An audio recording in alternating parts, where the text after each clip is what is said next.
Declan Doyle. Declan, maybe. And Matt Skraby. I will take the blame for that bad question, okay? Gwynn and Chris are ready to go. Milner deals, and Ramon tied up, swings and misses, at a pitch inside, strike three. The ball game is over. Cubs hang on for a 5-4 win in the rubber game here this afternoon, and these three teams will meet up again in June, and who knows, maybe in October. What a series between the Padres and the Cubs, and the Northsiders come to San Diego and take 2 out of 3. Yes, unfortunately, just as they did last October. Welcome into Gwynn and Chris, everybody, the post-game edition. A little after 5 o'clock, Chris Ello, Matt Skraby together in our Odyssey Palace studios. Brought to you by Bill Howe. We know how, and we know how to try to put an end to the month of April. Not a great ending for April, unfortunately, the way the game went today. I think there's enough frustration to go around.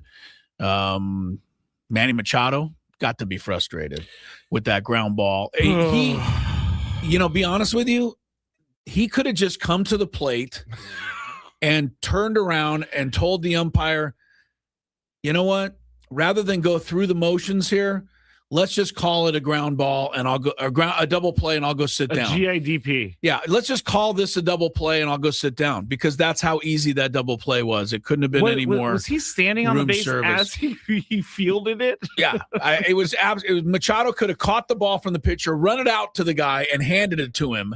It wouldn't have been an easier double play than that.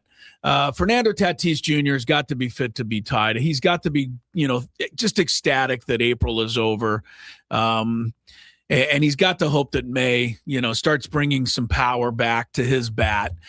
And he was 1 for 3 today, and he had an RBI, and, he stole a base, and, he made a sliding catch in the outfield. So he did a lot of Fernando stuff. But if you watched him bat in the 8th inning with the bases loaded and nobody out, he got a room service hanging curveball. He did.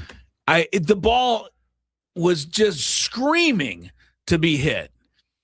And he hit it. But he got under it, and he knew it. And you could see his reaction at home plate as that ball went flying to center field. Now it got a run in, it got the man over. But he knows.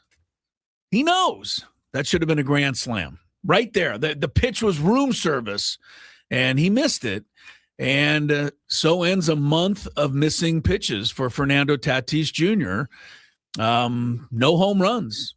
And he's now got that title by himself, because Miguel Andujar and Nick Castellanos both got off the schneid today. I was waiting to say, right? Even Nick Castellanos has a home run. Well, and both guys hit theirs on hanging curveballs, but you still got to hit it out of the park, as Fernando, frustratingly knows.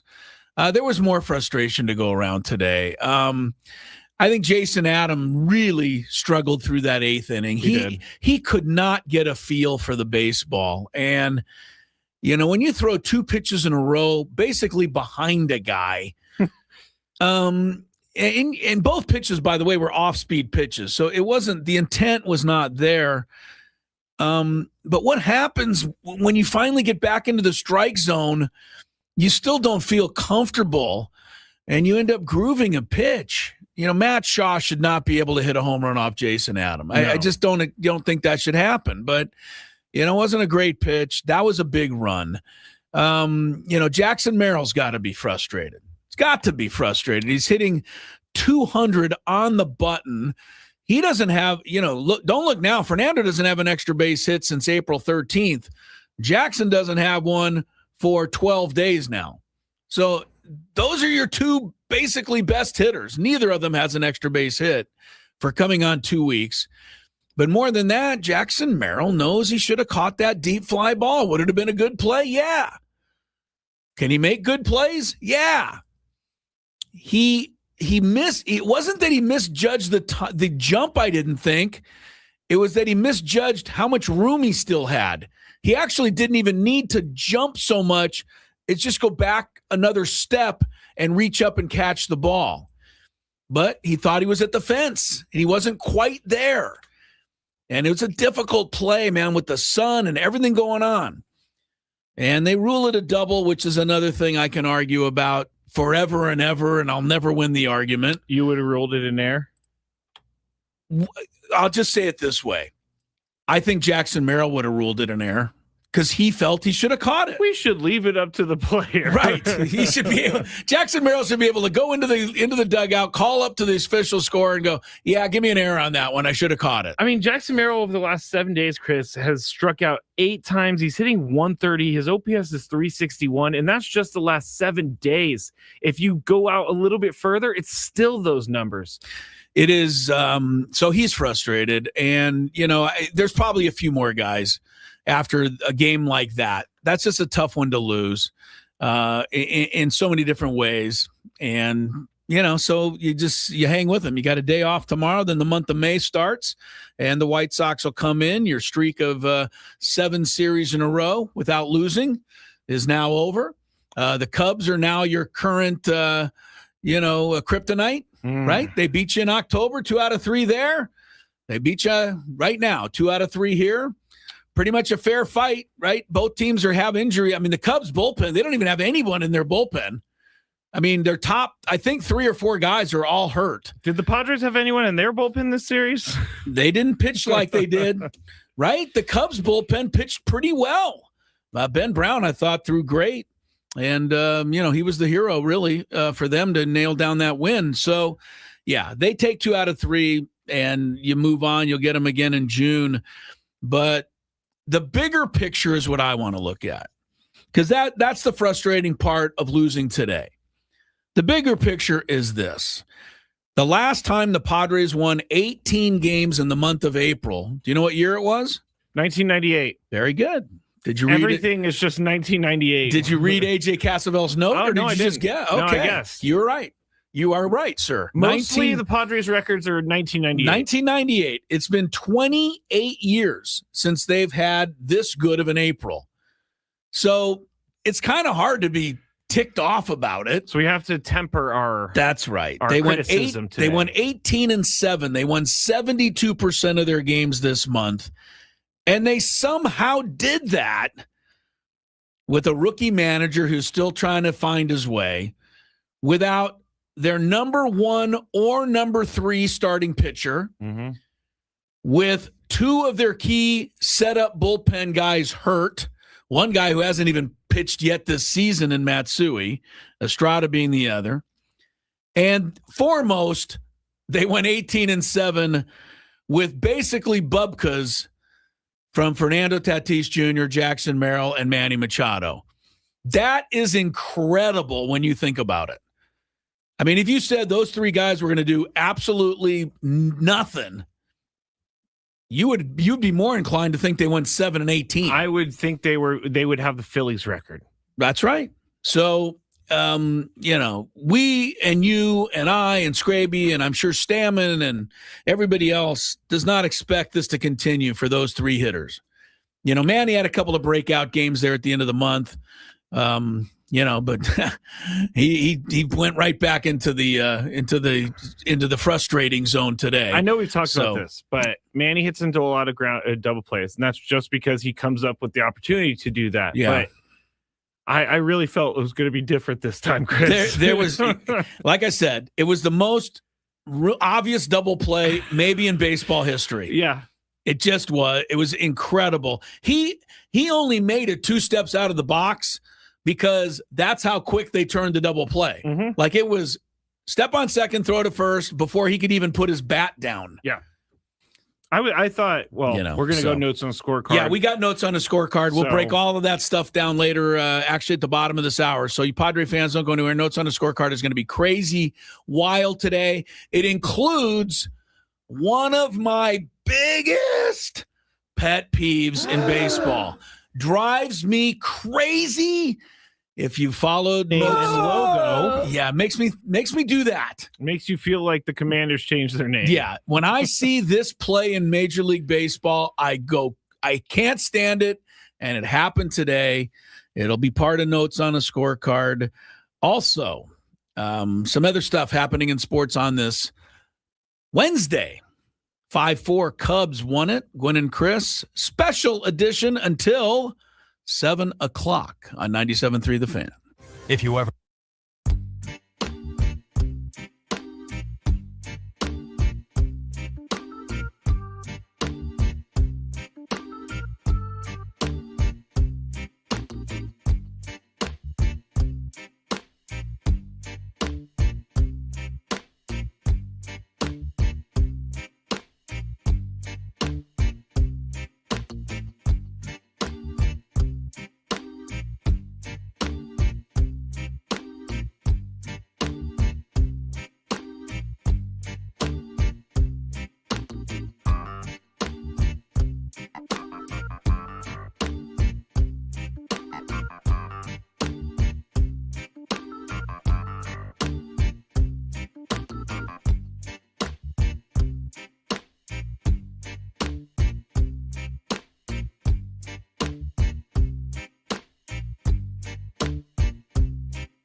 back, gotta go! And Duhar with his first home run as a Padre to get him on the board. Now Castellanos with his first home run as a Padre, and he ties it up 3-3. Yeah, that A.J. Preller. He's getting dividends off of his free agent signings there. Both home runs came in the fifth inning, tied the game today for the Padres. They had been down 3-0. But Adrian Morejon gave it right back. We're going to talk about it in the notes on the scorecard. It's in 5 minutes, but I'll just give you an advance. I can't stand it when a relief pitcher comes into the game and just throws 4 balls. Like, really? You could have brought me into the game out of the stands. Stop doing that. Get into the game and pitch and attack. And that run came in. Who are we talking about? Morejon. Oh, okay. Sixth inning. That run came in to score. Those things bug me. I guarantee the managers don't love that. Well, the manager wasn't even there today. Where is the manager? He had to go to a funeral. So wish them all the best. Yes. You stopped in your tracks right there. No, I wasn't going to criticize him. I just really didn't get the word on where Craig Stammen was. He got news last night that something happened, so he had to fly out, and I believe he's back by Friday. I would imagine, with the day off tomorrow. Because he didn't finish the game last night. No, he left last night. He had to catch a flight. Yeah, that's a shame. All the best to Craig and the family there. I'm sure he was watching the game somewhere today, and when Morejon walked that guy, he probably went, I hate that. I always wonder, how do you watch a game if you're the active manager, and you had a family emergency? How do you actually watch that game? Who's crazier, Craig Stammen watching the Padres play, or me or you watching either of our favorite NFL teams we are play? For sure. I mean, so you're asking how can he do it? Fans, we sit there. You're watching a 49er game. You see a play like, how do you do it? You know how many times in the playoffs they said, the game's over? Yeah, game's over. Yeah, right. Anyway, game was over as it turned out, 5-4. Really frustrating eighth inning for the Padres. Bases loaded, nobody out. Fernando and Manny can only get in 1 run, and the Padres end up 1 run short. You want to talk about something that annoys me? And I know it's baseball, and I know it could happen on Friday, and they could come through on Friday. Right. But that is the worst part of the lineup for the pitcher to have to go through, because you got your big hitters on the Padres, and they didn't do anything. It bothers me. It's the bizarro world right now. You'd rather face those 3 guys, Merrill, Tatis, and Machado, than face, say, Sheets and Duhar and Ty France. And that's just how baseball goes. That's bizarro world. It is. That's George Costanza deciding to do everything he normally doesn't do, and then he starts getting dates. That's how that works. I don't know why and how. Lakers, couple of quick other notes before we're going to get to the notes on a scorecard. More Padres in a few minutes, but the Lakers go for the clinch tonight against Houston. Kevin Durant's not going to play. And Kevin Durant is taking a lot of criticism right now from the national media, not so much even because he's missing the series, but because he went to Houston this year. Do you know how many more games Houston won this year than they did last year without him? The way you're phrasing it, none. Exactly. They had the same record with him or without him. And, things didn't turn out too well for him at the end in Phoenix either. Like, that team didn't even make the playoffs his last year there. So some of the greatness of Kevin Durant is being called into question. I don't know if it's 100% fair, but that's what's happening. The Rockets will try to stay alive tonight. The Lakers, meanwhile, they can get Luka and Reeves coming back. I honestly, there's not a lot of NBA to look forward to these days, but a Laker-Oklahoma City series with LeBron on the floor writhing in pain every time he's touched, and SGA falling down every time somebody comes within 2 feet of him, and Luka Doncic complaining about every call or non-call in the history of the sport. He's always got his hands like, what are you doing? I don't know how he ever gets a shot off with his palms up like this. Yeah. It is going to be one of the funnest series, I think, to see those 2 teams complain just all day and all night to each other and the refs, and try to make it through that. But the Lakers have to win tonight to clinch it. Detroit's trying to stay alive. They're up 6 over Orlando late in the second quarter. They're down 3-1, so that could be an 8 seed moving on. And last I saw, Cleveland-Toronto Game 5 tied at 2 in the series, and 1 point lead for Cleveland in the second quarter. So we'll keep you up to date on that. And we will remind you that all guests on the program join us on the SDCCU fan hotline. It's not big bank banking. It's better. I don't believe we have any guests today, but we do have a notes on a scorecard, and it's going to be popping, as Tony likes to say. Yeah, through all that, right. borrowing from my partner. It's going to be popping. But it's also, yeah, right. It's going to be popping. No, you said it right. Popping without the G. Yeah, with him, though, it sounds cool when he says it, Yeah, and I can't get there. Both of us can't get there. I can't get there. All right, so can you guess, though, what it is, my pet peeve that happened in the game today? You'll hear it in Notes on a Scorecard when we return. Ben and Wood.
Chris and Skraby today from the Bill House Studios, where we know how.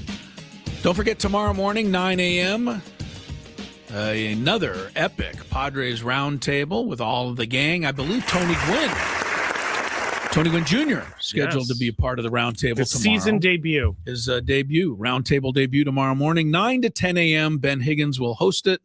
I'll be there, and so will everybody else. So make sure if you're a Padre fan, you're in on that. 9 to 10 a.m., the Epic Roundtable brought to us all by our good friends at Epic Wings. Always fresh, never frozen. Let me say that right. Always fresh, never frozen. You know what? That is important because about 3 or 4 months ago went somewhere. And you could still taste the freeze. A chicken sandwich. Yeah. Not kidding, Chris. The middle was frozen. Still frozen. Yeah, that would be I go, this is frozen. They're like, oh my gosh, I'm so sorry. And they heated it up in the microwave.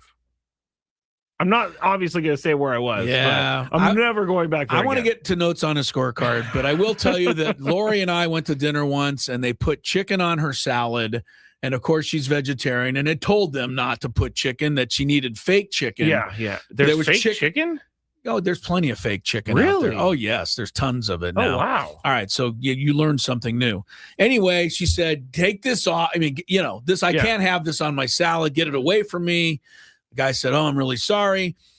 Came back no more than 45 seconds later with her salad, now with the fake chicken on it. She's like, no, you don't understand. The juices are all over I'm not going to eat this just because, But certain people don't get I get it. You don't want to waste food, but too bad. You took the order wrong. Well, then give it to somebody in the back because I'm not eating it. I'm not eating it.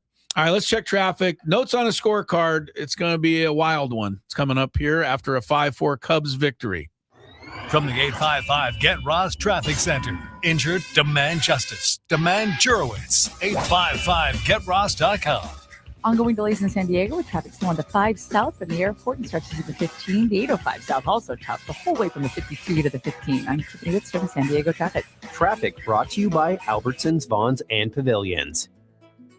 It's barbecue season. Time to dust off the grill and head on over to Vons or Albertsons. Get fresh 80% lean ground beef. Now just $3.99 a pound when you buy 3 pounds or more with membership where applicable. Shop in store or online at Vons or Albertsons.com.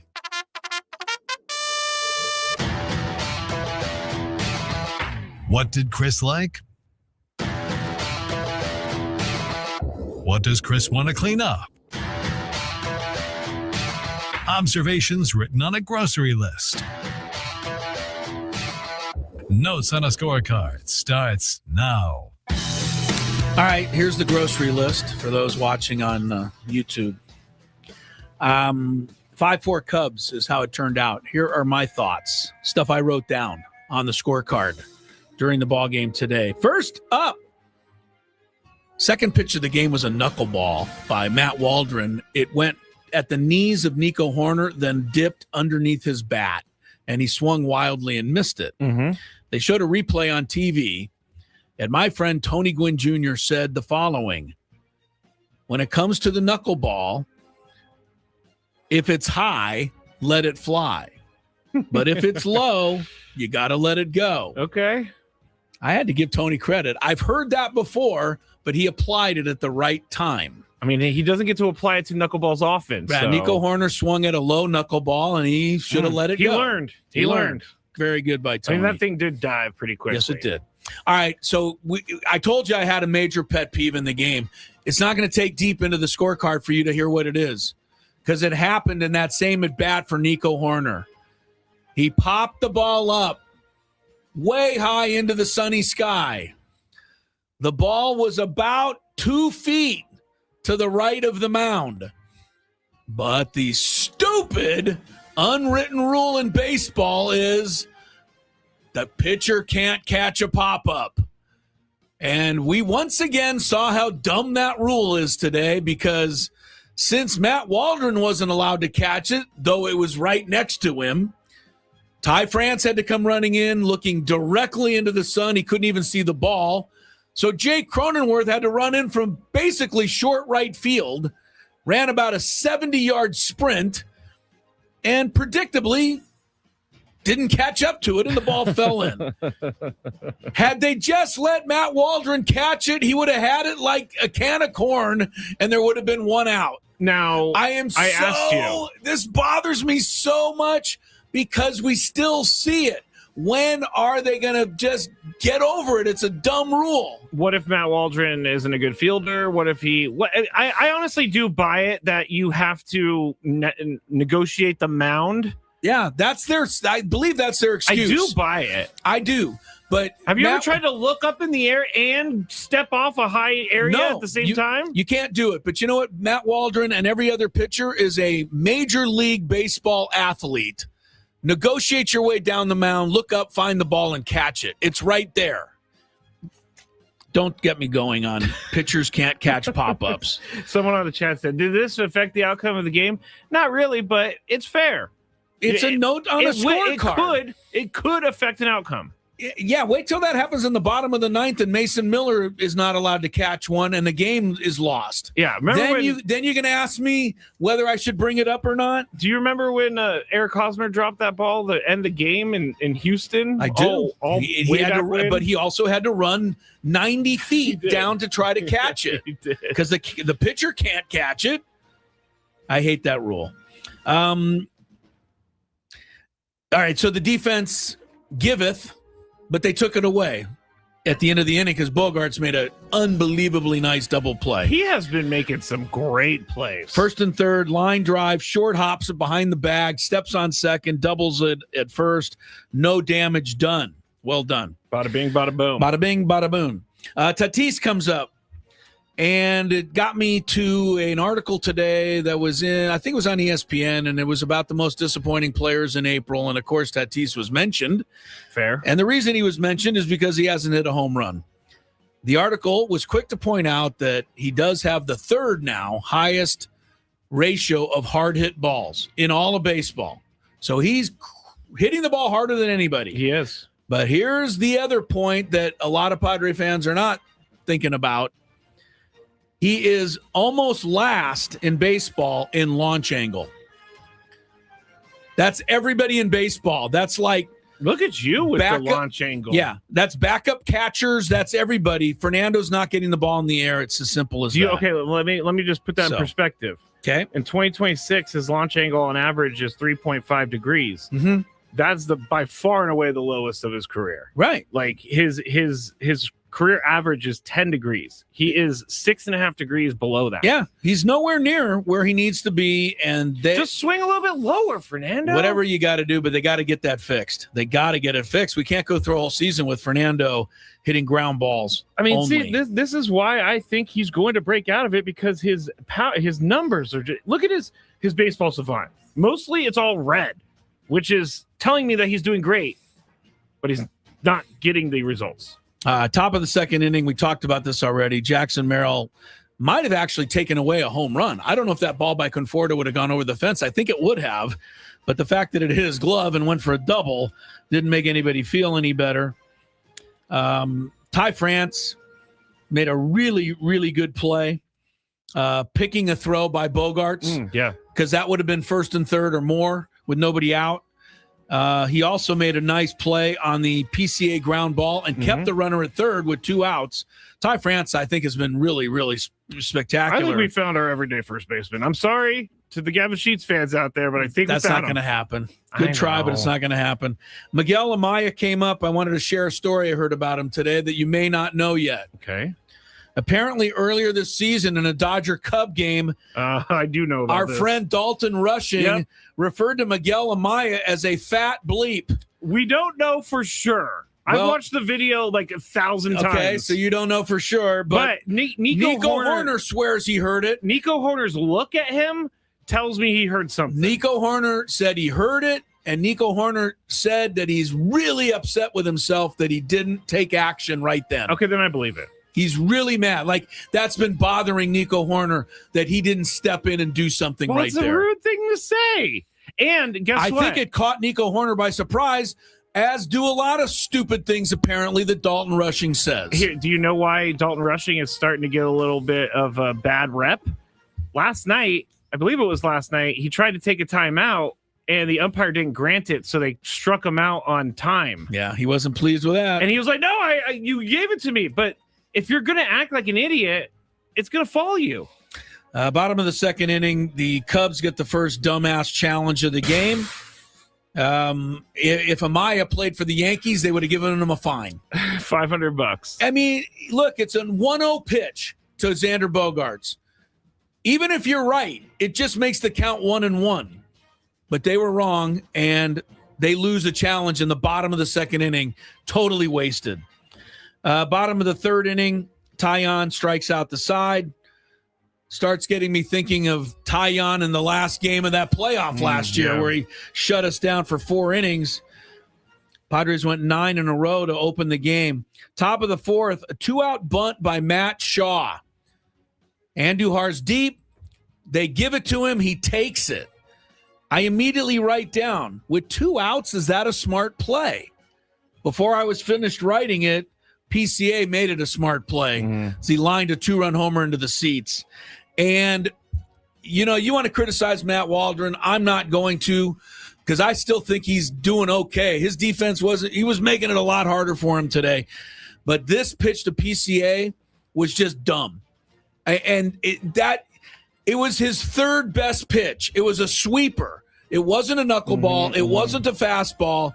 If you're going to throw your third best pitch, I get it, but you can't put it in the middle of the plate. Your third best pitch cannot ever be in the middle of the plate. And it cost him 2 runs. Matt Waldron is not pitching as bad as you think he is. His defense is not making it easy on him. That is PCA wheelhouse. But it was a sweeper. At least if you put, it's a fastball, you put some steam on it, you knuckleball and it jumps to the middle, fine. But that's your sweeper. That should be nowhere near the middle of the plate. See, I feel like that's bad pitch, bad execution, bad idea. Maybe we could do this later, but I feel like that's why when Matt Waldron's on the mound, if his knuckleball does not work, I don't think he has good enough stuff to get deep into a game. He doesn't, but his knuckleball needs to be working. But that's the same for every knuckleballer in history. That's true. Phil Niekro could have never got through a game just on fastballs and curves, but he's in the Hall of Fame. Bottom of the Shout fourth. out Phil Niekro. Yeah, right. Yeah, he's passed, so we can't get darn. him. Bottom of the fourth, the power triumvirate of Merrill, Tatis, and Manny is set down in order again. That's 12 in a row today and 22 in a row by Cubs pitching going to last night. That was annoying. That was annoying. Top of the fifth, Nico Horner gets hit by pitch, knuckler to the helmet. No, it wasn't a knuckle. What was that? It was a fastball. I don't think it was a fastball. No, that's what it was, an 89-mile-an-hour pitch. That's what MLB.com's telling me. They can say what they want. He didn't have everything on that ball, or Nico Horner wouldn't have got up or ran to first base like he did. I think it's because the fastball is not that fast. 89 to the head is enough to put you down. I totally agree with you. To me, it was a knuckler that glanced off his helmet. They say what they want to say. Horner was fine, but it did get me thinking that hockey goalies used to play with no masks. That's crazy. And I'm just thinking, because if baseball players played with no helmet, Nico Horner would be laid out in Scripps Hospital somewhere right now. Yeah, they said 89.8-mile-an-hour fastball. I know what they said, but I saw the pitch, and it didn't have anything behind it. It just danced in there. Maybe that's his fastball, Chris. Maybe. Bottom of the fifth, a good for Andujar, a terrible hanging curve, but he didn't miss it. Same for Castellanos. Credit Staff, Randy Knorr, for recognizing that Castellanos has a huge career average against Taillon. Put him in a game where he has the best chance to succeed. And that curveball he did not miss. So good for you, Nick. You needed one. I hope it gets him going. 164 was not what they signed up for. But it's April. Hopefully he'll snap out of it, moving forward. Top of the sixth inning, Morejon walks the leadoff hitter. I already talked about this. But that run came around to score. And I got to give Campusano a little ding here. With the runner at third and 1 out, the ground ball is to France at first base. He steps right on the bag. He throws home. Campusano catches the ball out here in front, while Conforto's sliding behind him.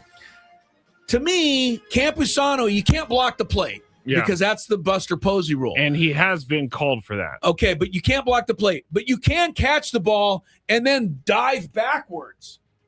I just didn't see that dive. I saw catch and reach, and it wasn't enough.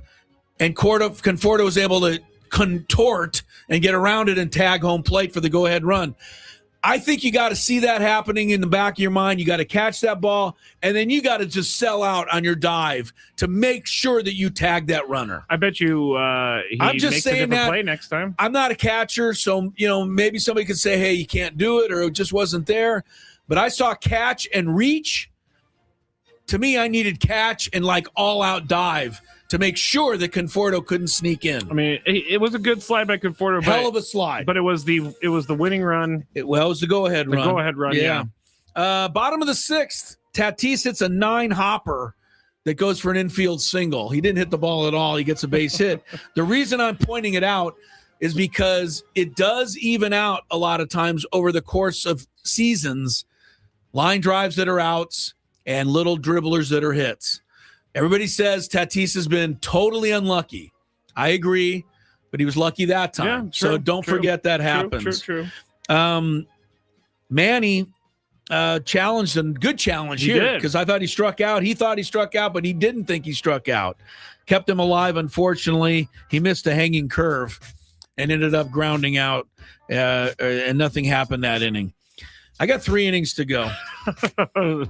We know what we're doing next segment. Well, we'll do a little more of it for sure. The 7th, 8th, and 9th of today's loss to the Cubs with the notes on a scorecard. I don't know if I have anything as egregious as letting the pop-up drop. Trying to think of something that happened in the last 3 innings of the game. Oh, well, we can talk about why they pinch hit and all that stuff. Yeah, did they bring up the right pinch hitters at the end of the game? We'll discuss that with everything else. 5-4 Cubs, bonus hour, Gwynn and Chris ahead.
you idiot. Typical tandem student right there. I tried. I wrecked your good job, buddy. Fun, huh? You need help with anything?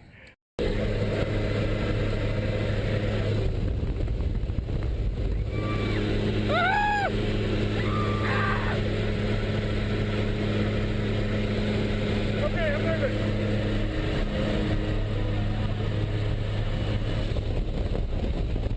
Stand up, stay low. Hands on the heart. Of Gwynn and Chris, some people call it Skrello. Skrello Show. That's when Skraby and Ello join forces in which would a lot of times just be the Skraby Chronicles. But after a day game, the two of us do the post-game show. And here we are after a 5-4 Cubs victory over the Friars today. It's still a happy hour, and it's brought to you by GL Pools, the company trusted by thousands of San Diegans to keep their pools sparkling, swim-ready, and expertly maintained. Call GL Pools now. Say, radio. Get yourself a free month of service.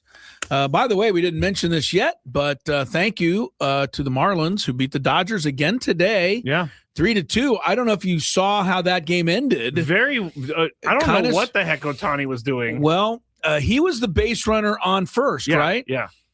And Freeman hit a ground ball. Now, the bases were loaded here, and the Dodgers were down 3-2. And Freeman hits a ground ball, and it is fielded on the run by Xavier Edwards, the second baseman. But Ohtani is not yet past him. What Ohtani was trying to do was go back to first base so that maybe Edwards would throw to second for the force. Yeah. And if he did that, that would give the batter, Freeman, time to get the first, and then the tying run would have scored from third. So I think Ohtani was being smart. Didn't even think about that. So he was being smart. He thought if he stops and goes back, then Edwards, all he can do is throw the ball to second. And now Freeman will be safe at first. The run will tie the game. So I think Ohtani was being really smart. The problem was Edwards outsmarted him. Yep. And Edwards chased him down, tagged him. And forced him to get out of the line. Tagged him, and then stood on first base before Freeman to get him. Yep. It was an unassisted double play on a ground ball to second base, which I don't know that you'll ever see again in terms of tagging the runner and then the second baseman himself tagging first base. But it was so I thought Ohtani made a smart play. Edwards made a smarter play. Marlins 3, Dodgers 2. Padres, along with all of the other frustration you want to add to today, missed a chance to go back into first place. That's the thing that bothers me the most, because when the Dodgers lose to the Marlins twice, you want to take advantage, right? You have to take advantage. But that makes sense about the Ohtani thing. I didn't think about that. I was just thinking Ohtani should have maybe run to second to break up the double play. Right. If he runs straight to second, then it's just a throw to second, back to first. I think he made a smart play, but Edwards just made a play that I haven't seen anyone make. And I think everybody who saw it was like, what's happening? Oh, wait, that was really smart. Marlins all knew it, and they were like walking off the field. And even the first base umpire took a second to call Freeman out because he's like, wait, what's happened? Oh, no, that's good. He's out. So I thought it was a good play, and it helped the Padres stay within a half game of first place. All right, let's finish up the notes on the scorecard from today's Skraby. We got through 6 innings. The top of the 7th. So, by the way, someone says we need to build in a 7th inning stretch in the scorecard. Yeah, there you go. What think about it. With 2 outs, old Bradley gave up the walk. I don't mind the 2-out walk as much as I did that coming out of the bullpen walk by Mortejon. That one just irked me. Ian Happ hits one down the left field line. If that doesn't bounce into the stands, a run scores. You don't like that rule? Right? You think that I don't like that rule at all. But what do you think they should do? Should they determine that the run would have scored? I think he should only, because the run would have scored. if the ball bounced down into the corner. I get it. I don't really have a good answer, but I don't like it when it's a clear run's going to score and then they take it away. And then you have to go stand on third. Yeah, that was a break for sure. It was. In that scenario, it's a break for the Padres. It was. And then I wrote this down because Bush came up with second and third and 2 outs. And you know what I call those? Game deciding at bats. Those are 2 runs at stake on 1 at bat. And Bradley won the battle. Got him on a ground ball. Keep the score 4-3. Bush gets a hit at 6-3. It's game over. Top of the 8th inning. I am not a Matt Shaw fan. It probably has a lot to do with the fact that he has, for lack of a better term, he has pushed his politics on a lot of people. And I don't know that that's fair. And I don't know that anybody really wants that in a sports world where we're trying to escape politics. That's why we don't talk about it. But Matt Shaw, during the offseason was big on the pushing his politic thing. And I think that created, rubbed some people the wrong way, created some friction. Didn't the Cubs try to trade him? I don't know if they tried to, but I think he felt like part of it was his job was given away to Bregman because Bregman was the new third baseman. True. But I can't have more respect for him than I did today, though, because Jason Adam not only threw a fastball or an off-speed pitch, but it's still coming in there pretty good, that was right at his head. But then the next pitch went behind his head, and he still had to step in the box after that. Yeah. Like, I would have gone home, wouldn't you? You can't even see the pitches on the pitch tracker. I am not. I'm like, can you imagine stepping into the cage at your local, whatever fun? Yeah, right there, the stadium golf. Stadium golf. You step into the cage. The first one goes at your head. The second one goes over your head and behind you. You're getting your money back and you're leaving. Or you're not going to stand there and wait for another one. He's like, is the next one coming at my head? Right. So then the next one he barely lunged at and hit, and I don't blame him. But man, he ends the at bat by homering to left field. Was that his first home run Jason Adams given up this year? It was not a great pitch, but I got to give thumbs up that. I don't like Matt Shaw, but what can I say? That was just pretty impressive. It was a 6-pitch at bat. Yeah. And he smacked a 94-mile-an-hour fastball. Where was the location? Top quadrant of the strike middle, zone. Though. Middle top. Yeah. All right. Anyway, good for Matt Shaw on that one. Now it's a 5-3 game. The Cubs got to get 6 outs, but they have no bullpen. Palencia is out. That's what I've been told. Thielbar's out. I believe Maton was out. I mean, all their key 7th, 8th, 9th inning guys, every one of them is out. In fact, somebody's wrote that the Cubs ought to pick up Jordan Romano, who the Angels just DFA'd. Oh, they did? I didn't know that. Yeah. But the Cubs are desperate, and they bring in this guy, Corbin Martin, and he goes walk, walk, walk. And I'm thinking, yep, they got no bullpen. I mean, so these are the moments that need to cut. It needs to happen right here. This is why we're going to not sleep tonight, because it was bases loaded, nobody out. And we had Fernando and we had Manny. And Fernando got a curveball right in the middle of the plate from Ben Brown, and he got under it. And I'll give it to him. You could see how frustrated he was. I'll give it to him. He did what he needed to do to score a run. Well, they still had 2 outs to play with. No, he got the job done in the sense that he got a run in and got the tying run to third. So he did that, but he was still so mad. You can tell that he didn't hit Grant's, like it wasn't Slam Diego time. Yeah, because he missed one. And then he's got to hit one soon for his own sanity. For all of our sanity.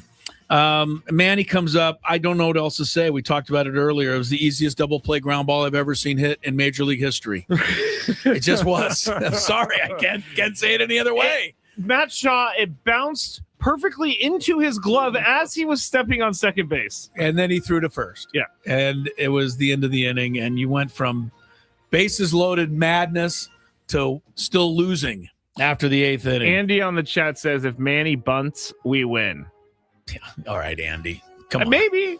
Maybe. You can at least tie it up right there. Manny's not bunting. Stop it. Oh, you're right. Stop it. You're right. With the way he's swinging it right now. Stop it. Yeah. Stop it. I'll stop it. Here's the pitch to Babe Ruth. Oh, he lays one down. See, no one expected it, Chris. No one expected it. Top of the 9th inning. I'm not concerned, because far be it from concerned. But the last few outings for Mason Miller A little shaky. have been normal rather than, I guess you're right. Mason Miller. They're shaky for Mason Miller 2026. Yes, he gave up a walk today. This first walk in a while. Maybe of the season. No, second of the season. And then Bush, crushed one into the gap. Mm-hmm. Great catch by Merrill. Saved that. Yep. But here's the stat on Mason Miller. And I think it just shows you how incredible what he did was. He struck out 27 of the first 38 batters. The last 17 batters over 4 games, he struck out 2. And that's normal. Yeah. What he did before was not normal. He's also throwing, I think he threw 2 wild pitches this series, which he doesn't do. And I'm not sure if, I don't know. This is not fair, but I would ask if I was there. But I don't know why he's not really throwing his fastball. He's throwing a lot of sliders. He loves his slider. I've heard him talk about this. But the slider works off the fastball. You got to locate the fastball, and then once they see that, they're done for on the slider. If all you throw is sliders, these are major league hitters. They will figure it out. Now, I agree with you. As good as it is. I noticed because the other night, I think he threw like 6 sliders in a row. You're noticing the same thing I am. I've heard him say before that he would like to have slider or fastball working off of his slider. Fine. But the fastball has to be there somewhere. It does. And I haven't seen it much. Bottom of the 9th. Not a lot to break down, really. Bogart's out. France out. But you get one last shot. And what you have here is Miguel Andujar coming up. He's already homered in the game, but he's facing a right-hander in Ben Brown. Craig Stammen, or in this case, Randy Knorr, has to determine what he wants to do here. Does he want Andujar to face a righty, or does he want to make a move that will give Ramon Laureano a chance against a lefty? And he made the right move. He made absolutely the right move. He pinch hit Sheets. Mm-hmm. He knew that they would then take the right-hander out and bring a lefty in, and he had Laureano waiting. That is the way to do it. It didn't work, of course. He struck out, game over. But you go with Laureano against a lefty over Andujar against a righty every time. So I think that was managed to perfection. It didn't work, of course.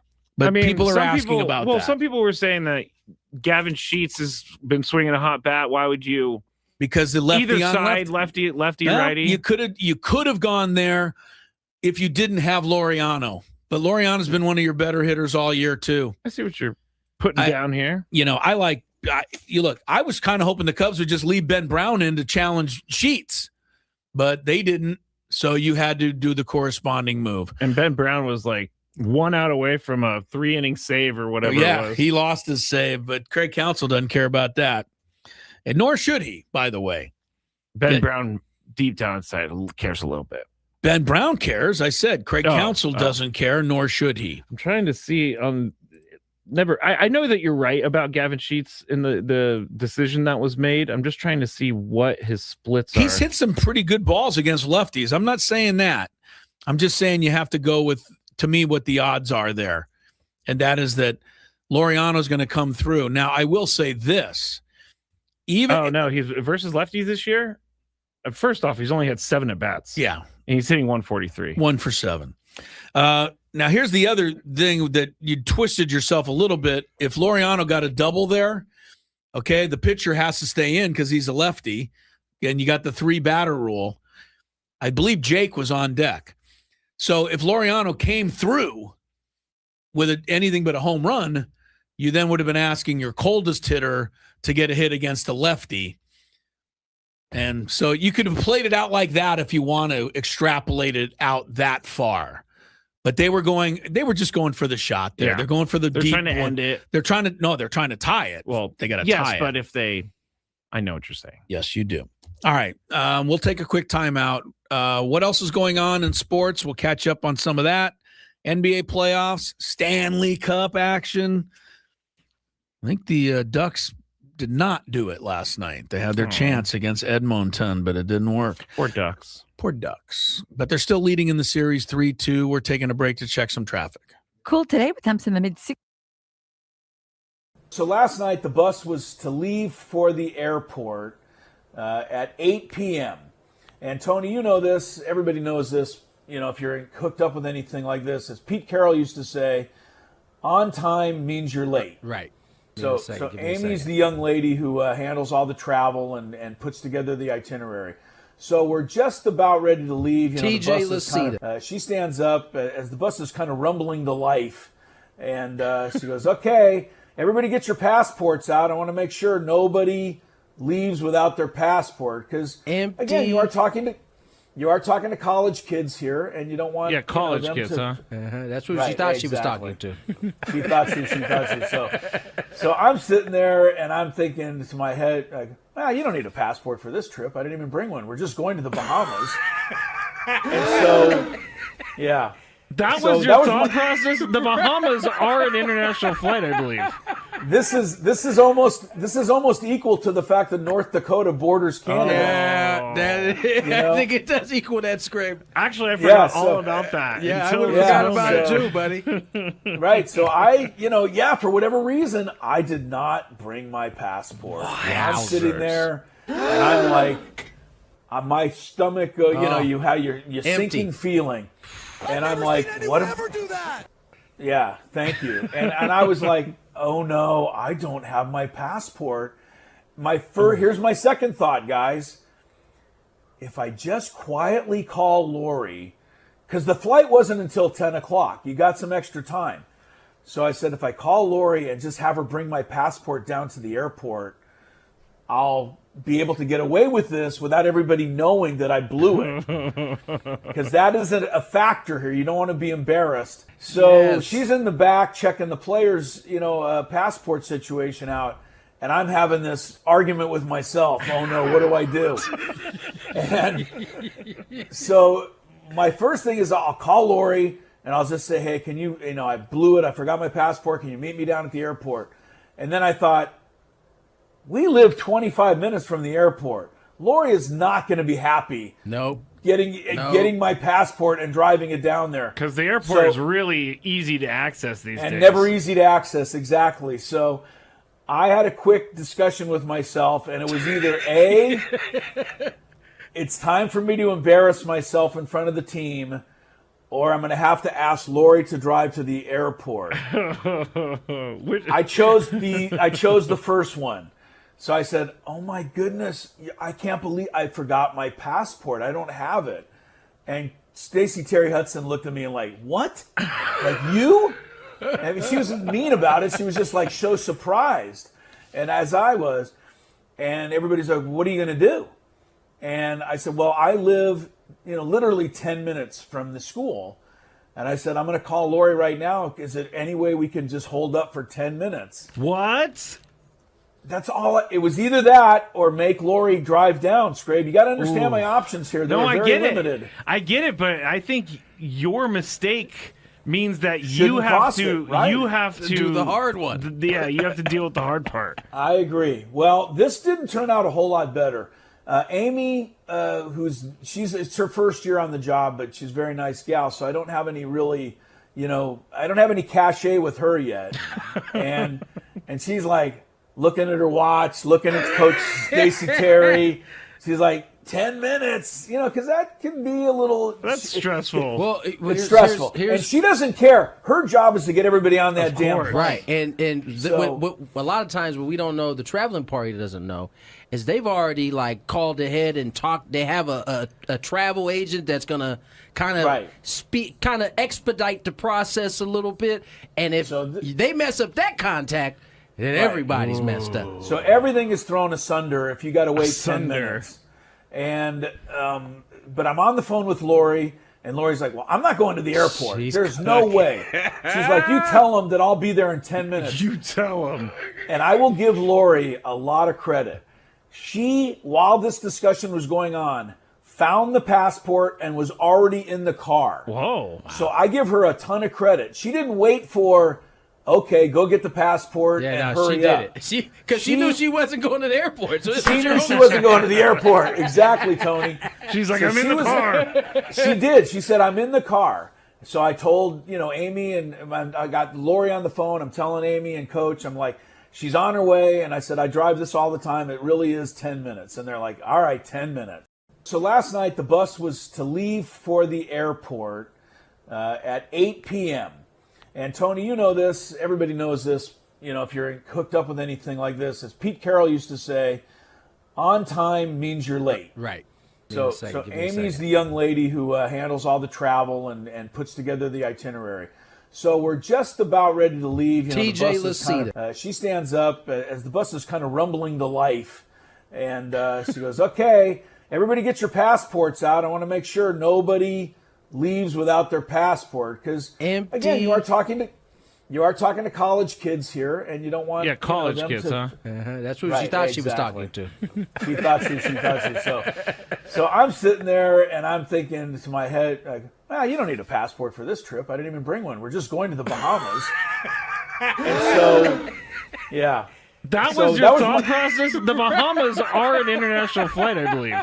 This is almost equal to the fact that North Dakota borders Canada. I think it does equal that, Skraby. Actually, I forgot all about that. Yeah, I would have forgot about it too, buddy. Right. So for whatever reason, I did not bring my passport. Wow.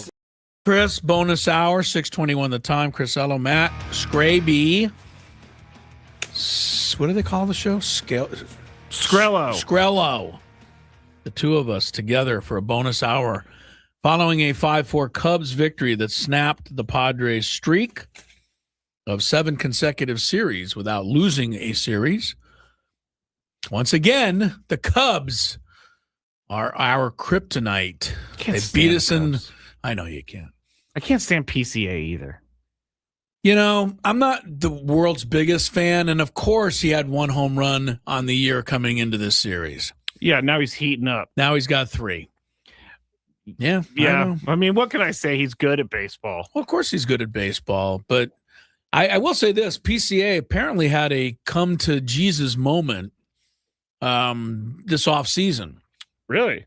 Yes. Now, whether or not he's been able to follow up on this, Cub fans could tell you if they watch, him all the time. But, his fame is that he throws his helmet and his bat and he can't stand it. And every time he makes an out, he throws a tantrum. Evidently, he was watching something, whether it was on, video or wherever, where a young player was kicked off the team by a coach. And the coach said, he struck out and he threw all his stuff and his gear and his helmet and bat. And coach said, you know what? We don't want any of that. You're out of here. And the kid told the coach, he was like a 9-year-old kid. He said, I see PCA do it all the time. Oh. So PCA apparently saw that and said he kind of carried it with him. Good for him. Hopefully he kind of learns from that. That makes me like him a little bit. Also, he took shots at Dodgers fans recently. So that makes you like him a little bit more. He said that Cubs fans were way better and way smarter, and they actually like going to the game. They just go to games for pictures, which is what he said about Dodgers fans.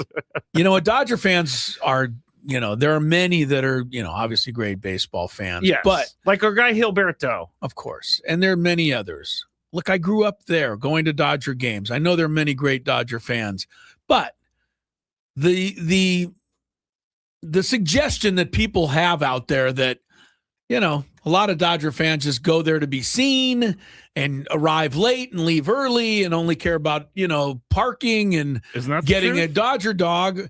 Yes, there are many who do that as well. So it's not an unfair characterization. It's unfair when you say all Dodger fans are like that. Agree. That's not a good characterization. Agree. And he did have to go back and but there are many Dodger fans that are kind of there just to have a chat with their neighbor and, be seen maybe sitting behind home plate so their friends at the club can see them. Yeah, whenever I see a Dodger fan down here, I'm not like mad or anything, but I always wonder, you know what you're doing by wearing all of your Dodger gear walking around San Diego. They do. You know what you're doing. Yeah, but I also think they should be allowed to do that without coming into harm's way. No, of course. I'm not saying any sort of violence should ever happen. I don't say anything to these people, but I do look at them. I go, that's annoying.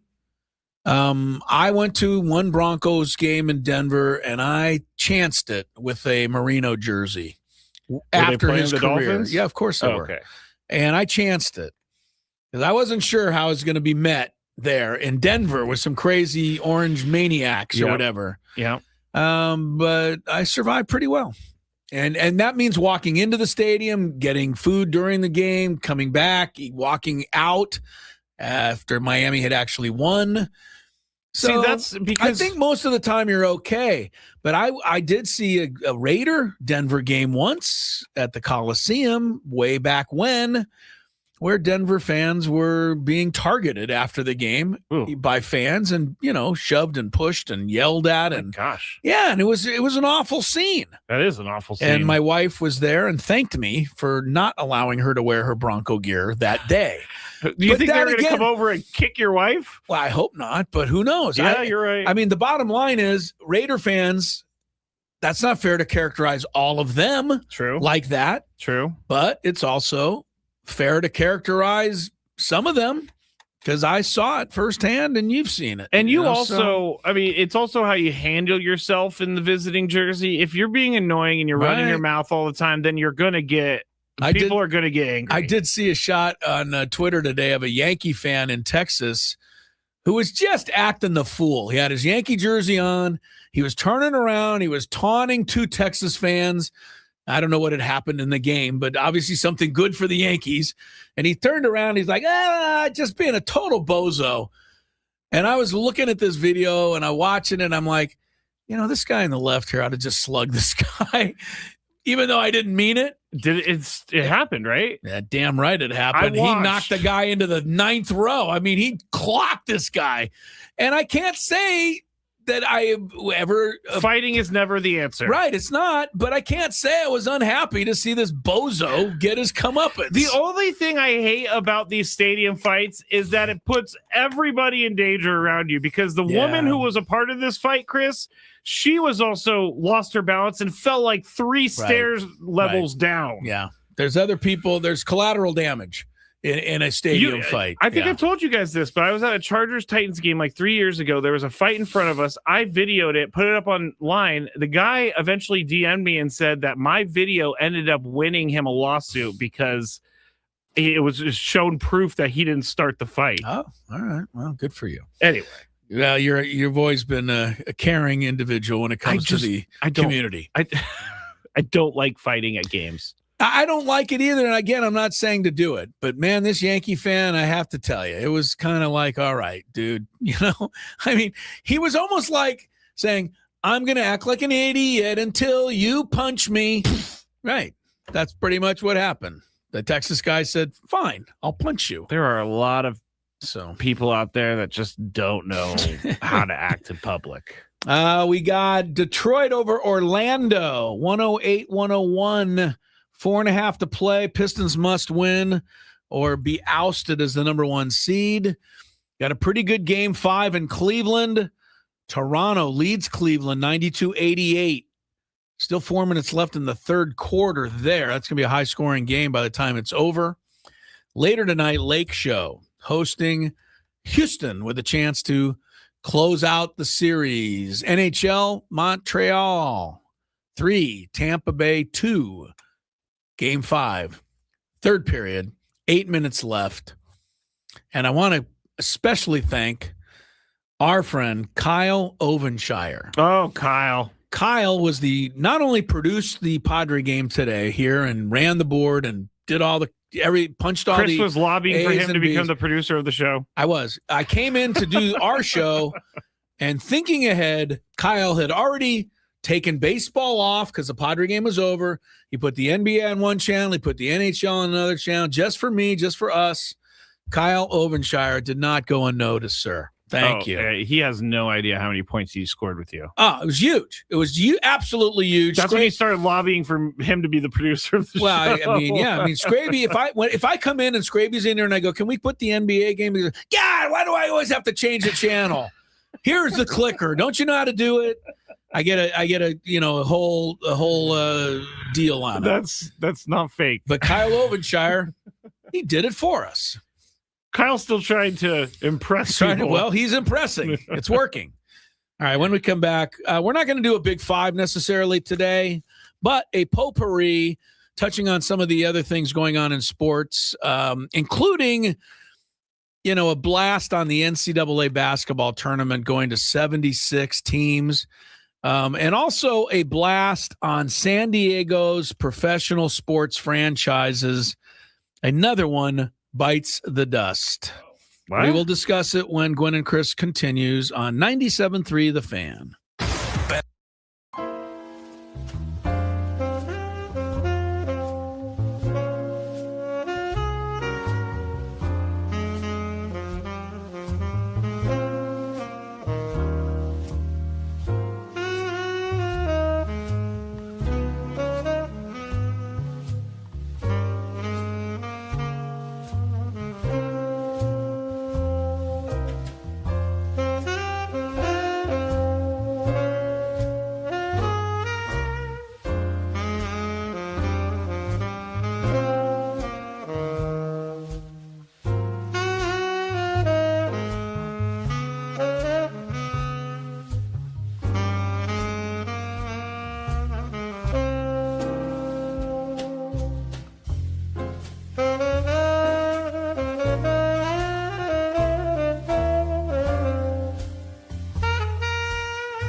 chutzpah the word? The chutzpah of the Philadelphia The guts? Phillies, the guts of the Philadelphia Phillies to fire their manager and just immediately bring Alex Cora in 2 days after he's basically fired by the Red Sox. Alex Cora, though, didn't want to come in.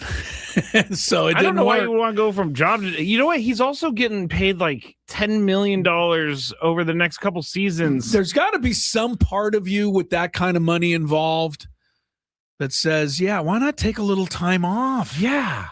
I'm still going to be in demand in 2 years. I'm still a World Series winning manager. I'll be in demand this winter. Right. So go ahead and take a couple of months. Go to Tahiti.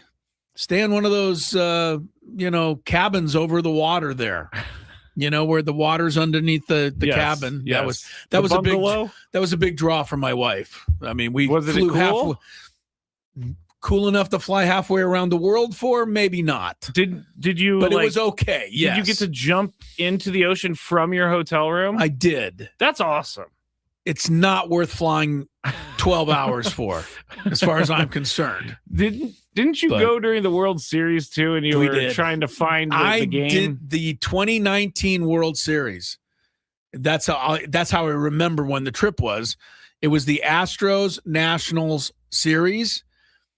To this day, I never saw one pitch from that World Series. It was a great World Series, right? Too. I know the Nationals won. I know our guy Strasburg was MVP. Yes, he was. But I didn't even see him pitch once. All I was getting was results like 2 days after the games were over. You were literally I was really out of the loop on that one. All right, Skraby, let's do a little potpourri to wrap it up. If you're just tuned in, Cubs over the Padres 5-4 today.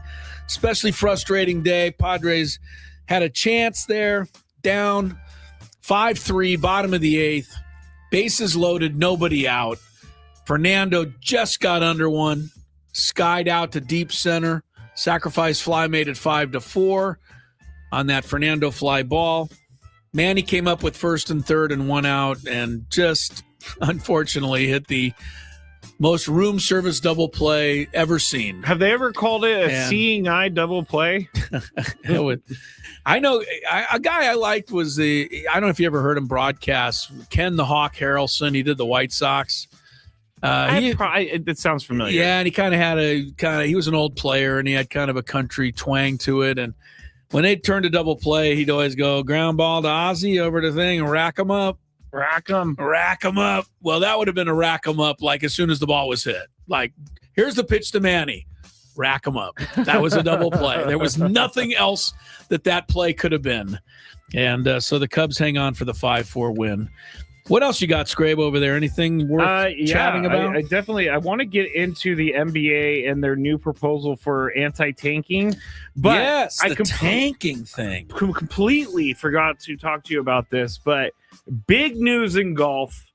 Saudi Arabia has ended funding of Live Golf after this season. And it was rumored like a month ago, and they said, oh, no. They said through the rest of the year. Oh, they did? Okay. But that's it, though, at the end of the year. At the end of 2026, it looks like they're going to be pulling that, and they postponed a couple events. They postponed the one in New Orleans. Yeah, I saw that they're having trouble even getting some. Why would anybody finish out in a, what do you call it? Well, you still can win prizes. Lame duck league. Yeah, lame duck league, yeah. But we're not going to notice the dwindling crowds because there wasn't anybody there in the first place, right? Yeah, Live Golf. This is how much money they made. Apparently, they're only making $100 million year over year out of the billions. Oh, that's all they're making is $100 million, and that's not going to do it. Billions that they're investing in. By the way, though, how are they even making $100 million? Where are they making it from? All TV around the world? Yeah, I don't know. This is just proof that no matter how much money you have, you can't force something to work. You just can't give it away forever. I mean, you're going to say, come on, I've had it. All right, let's go to Craig Breslow. That is big news, and it's good news for golf, obviously. I don't know how that's the rest of us. Honestly, I don't know how it's going to affect the players in Live. I don't think the PGA Tour is just going to allow them to all come right back. Haven't they let everybody else come right back? Koepka came back. When they wanted to come back, they came back. How can they do anything different?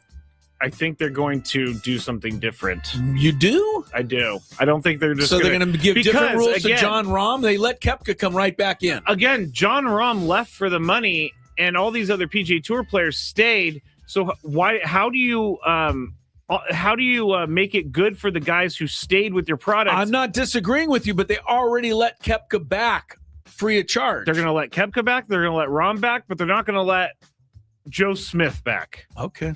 Well, we don't need Joe Smith. We need Koepka and Rahm. Yeah, we need the guys we've heard of. All right, I'm going to give us time for this NBA thing. Yeah, but you know what else? On one last thing on golf now, I'm not going to be watching PGA anymore anyway. You know why? Why? Because my favorite golfer is going to the senior tour. Charlie Hoffman? Charlie! You're going to be watching the... Where do I find the senior tour? It's on somewhere. Channel. Oh, okay, Golf Channel. Sure. You know what? I believe they still get to do this, but they get to use carts in the senior tour. Oh, Charlie. You don't have to have a... Charlie's a happy guy. Like, they drive around themselves. You know, I can make fun of those guys and say golfers aren't athletes. But you walk 18 holes up and down the hill with the darn bag. Well, they don't have to carry the bag, but still. Nah, it's takes something out of you for sure. Yeah, try to get into a golf stance 4 days in a row and be consistent with your swing and not feel like your back's broken. Well, absolutely nobody can be consistent. If we could, we'd be on the pro tour. Which I once thought I was going to be. I mean, in all honesty, I never talk about my golf game much because it's not nobody cares. But like, just for example, yesterday I hit at least 10 shots that might make you think I was on the pro tour. That's how good they were. I don't even think so. But you know what I mean? Like where you hit something, it's perfect. People would consider you a good golfer with those shots. If you saw those shots. But you are a good golfer. But if you see the other 80 shots, you'd know that I'm not very good. What is good golf to you? Is it below 100? Is it between 90 and 95? You're going numbers, and I don't blame you because that's how most of us do golf. And I do keep track. I forgot. No, my thing is I feel good if I want to hit the ball and strike the ball well all day and just hit good shots. And good chips and, putts that have a chance to go in.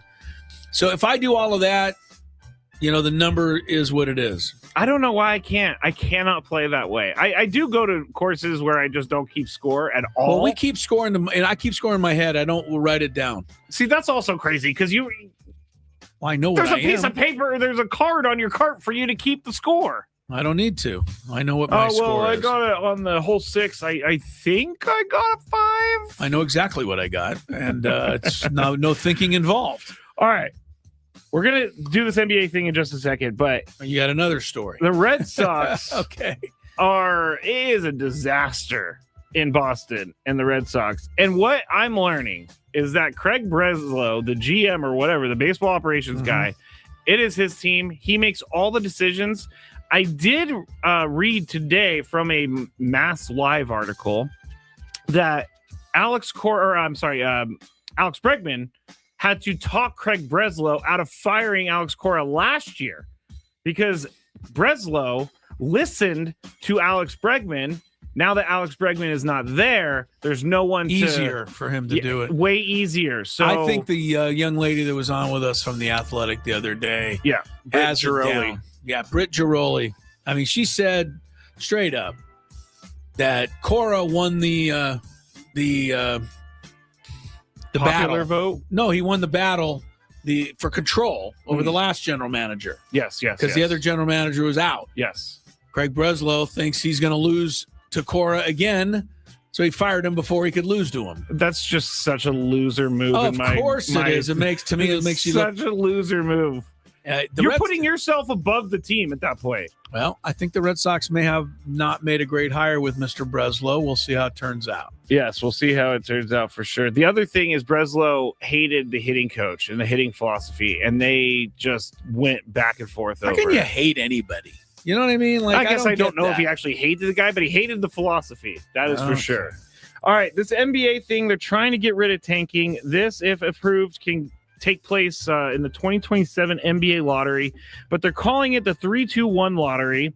I want everybody, before you explain how it's going to work, I want everybody to take out their abacus calculator and abacus. Slide rule. Yeah, everything else you've got. This is not going to be easy to understand. The phases of the moon as well, we're going to need. Phases of the moon? Because there is just so much to this. But, Okay, so it's going to expand the lottery from 14 to 16 teams, and teams that do not qualify for the playoffs or play-in tournament but stay out of the relegation zone, we will get to that in a second, would receive 3 lottery balls each. Teams with a bottom 3 record, which is the relegation area, would only get 2 lottery balls, but those teams in the relegation area can pick no lower than number 12. The other 13 lottery teams could fall as far as the number 16 pick. I think that, and I'm not disagreeing with that. I'm sure those are all the rules. But it seems so. I'm watching the end of this hockey game. Tampa Bay has the extra attacker, and they must have just fired 75 shots on goal in the last minute. Oh, and they're fighting. They're fighting now because the game's over. Tampa Bay came up short. There's been some good hockey fights recently. Yeah, when the final horn goes, these guys let it loose. Well, I didn't know this, but we saw earlier was it the Canadiens player who stopped but showered the goalie with all the ice? Yeah, and I didn't know that was a bad thing. Move. I didn't know that. Not a good move. He drew the attention of the rest of the Tampa Bay players. But anyway, Tampa Bay, what a finish. I mean, they had the extra man. They fired 70 shots on this poor goalie in the last minute of the game, but none of them went in somehow. So Montreal takes a 3-2 series lead. That is pretty amazing. They win the game 3-2. All right. So here's the lottery. Here's what I get. Back to the scientific formula. Yeah, the scientific formula. Let me give this to before you go. Okay.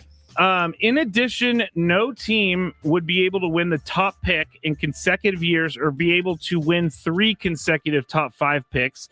Teams also would not be able to protect picks going forward. So that's the I think the protecting picks is partly going to help. Yeah. Because that's very confusing. Here's the simple version.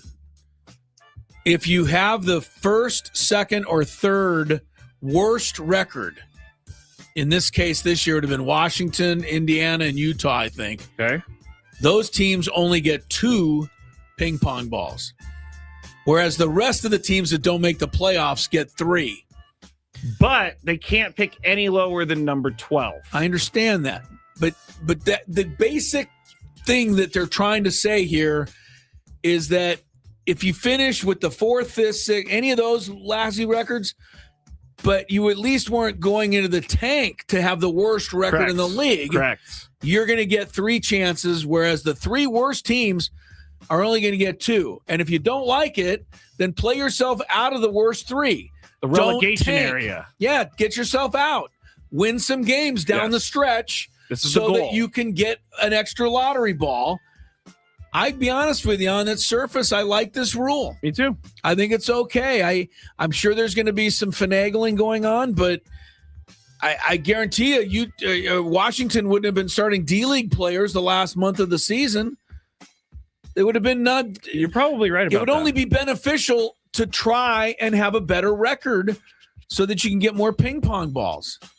All right, we got to get to one more story. Yes. Before we get out of here. But we talked about it yesterday. It is going to happen. The NCAA has initiated the final steps to expand the men's and women's basketball tournaments to 76 teams. It should, if approved, it's going to start next year.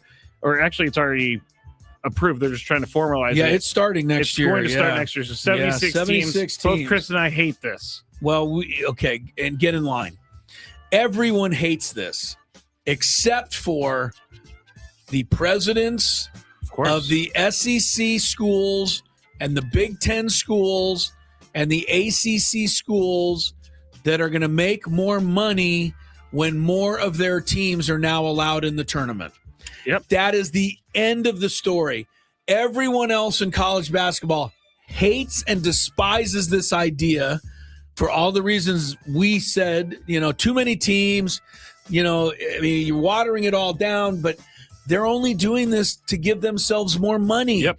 And anything that they say that isn't that is gaslighting. And if I'm using the term gaslighting correctly. Yeah, no, you are. You're basically just lying to us. The only reason, and if they haven't had the press conference yet to officially announce it, I can't wait till they have it. Because they're going to stand up there and go, we just made the greatest event in sports bigger and better than ever. And it's all for the kids. That's we gaslighting. Want more guys to get experience in the tournament, more teams. No. That's the gaslighting. The Auburns, I'd have to look at the bottom of the SEC standings, but you know what I mean. Missouri the or Auburns, something. Missouris, whoever. In the Big Ten, USC was just short, maybe. Washington was anyway. Those are the teams that are going to get these spots. They're not going to give them to, San Diego State or mid majors, and they're not going to give it to some little tiny school in the MEAC. You know what I mean? Those conferences are not getting anything different. The good old Mid-Eastern Atlantic Conference. Yes, like Miami of Ohio last year. You go 39-0, but you lose your championship game. We're not even going to think. We're not going to put you in. Anyway, this is a total money thing, and I hope it gets exposed as such. And I wouldn't mind them putting enough pressure on all these guys to try to get it changed, but good luck, because these are the powers that run the sport, and they are ruining it piece by piece by piece by piece. They're tearing it apart. The only thing saving college basketball, the only thing, is that once the darn tournament starts, we can't help it, but the games are really exciting. Well, if it wasn't for that, I get you, we might not be drawn in the first place, but the rest of what's happening in that sport is just bad. Well, NCAA is trying to sell this as they're not going to, this is not like a get-rich-quick scheme. It's more of they're trying to make the competition better. They're trying to make it better for college sports. No. And they're saying they're not going to make that much money, Chris. They're not going to make much money. Gaslight. It says this. The added finances would cover the additional logistic costs for both men's and women's tournaments, the additional NCAA tournament units that would come into play and still deliver a, quote, modest financial upside. Gaslighting. I agree. We don't believe you at all. At all. Don't they have a massive problem happening more so than 76 teams? Don't they have a massive, NIL transfer portal issue that they're just That's not something doing? that needs to be dealt with, too. And I don't know that you're ever going to get past the courts on that one. Because every time you try to make a rule, somebody just, challenges it in court and wins. Yep. So, I'd like to get a handle on the NIL. But, somebody's making all that money that they're giving to these kids. Most of the money that's being given to the kids, by the way, is not coming from the universities. It's rich people. Yeah, just rich people who want to give their money away to kids. It's basically... So maybe that in and itself is not so horrible, but it's just the way it's all happening, and kids having the freedom and the ability to go from sell their, wares each year to 5 different schools in 5 years.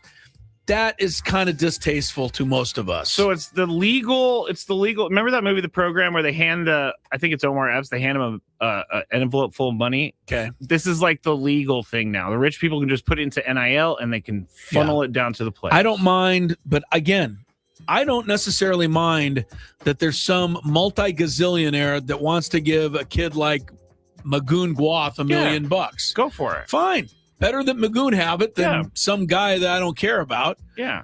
But the fact of the matter is it's such an unlevel playing field again now, because Auburn has more of those rich guys than New Mexico State has. Yes. Are we out of here? We're out of here. I didn't hear any music, so it's been playing. Oh, that music is our out music this today? This is the Skraby Show out music. I did not know that. Here we go. Tomorrow, we'll be back. Gwynn and Well, Chris. we'll be back. Don't forget Roundtable in the morning. Yes, Roundtable in the morning. Gwynn and Chris starting at 2 p.m. Replay of the Roundtable at 5 p.m. here on 90. I'm waiting through. I got to wait 5 more seconds. Cubs 5, Padres 4 was the final. Sorry about that. Yeah, that stunk. Bye. It's Karen Harrison here to help you beat the book.